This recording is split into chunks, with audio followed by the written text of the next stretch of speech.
A square minus B square is equal to A plus B एका ब्रॅकेटमध्ये ए minus बी एका ब्रॅकेटमध्ये. होतं का? हा. आता याच्यामध्ये हा एक अल्जेब्रिक एक्सप्रेशन आहे आणि हा एक त्याचा फॅक्टर आहे आणि हा दुसरा फॅक्टर आहे. हे दोन फॅक्टर आहेत. ठीक आहे. तर सिम्पलचे क्वेश्चन असतात याच्यावर, जसं x square minus 25 x square minus 25. याच्यामध्ये बघा हा एक्स स्क्वेअर म्हणजे ए स्क्वेअर समजायला, त्याला काय समजायचा ए स्क्वेअर मायनस हा कितीचा स्क्वेअर आहे?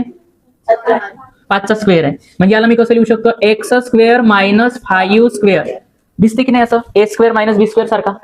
हा ए आहे आणि हा बी आहे. मग याचा फॅक्टर काय बनेल? एक फॅक्टर काय बनेल? एक्स प्लस 5 ए प्लस बी आणि दुसरा फॅक्टर काय बनेल? एक्स मायनस 5 म्हणजे ए मायनस बी.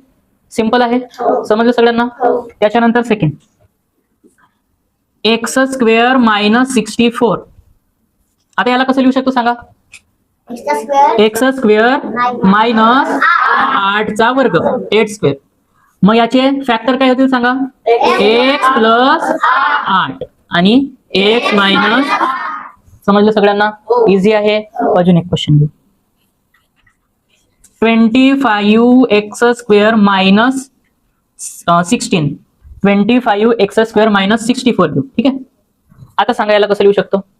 5 एक्स स्क्वेअर मायनस 8 स्क्वेअर. आता याची किंमत काय आहे याच्या ठिकाणी? 5x.